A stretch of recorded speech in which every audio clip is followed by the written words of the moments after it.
Put your hands together for Manpreet Kaur.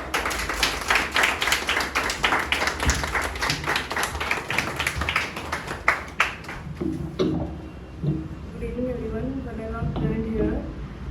Good evening Inspector sir, and whenever I'm present here today, I am going to speak on a topic. One of the problem faced by India.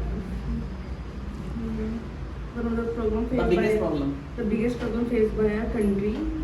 I think the biggest problem is unemployment. Many people in our country are unemployed, and that's why the poverty rate of India is high due to unemployment. After 12th, many youths are unemployed and find difficulty to get jobs, and many poor people living near roadside also find problem to get job. People living near roadside don't have any work to do. Their wives are doing household jobs, and children are begging. That's the biggest problem. Children are begging. Children are begging on the road. That's the biggest problem in our country. Thank you for listening to me. Very nice. Put your hands together.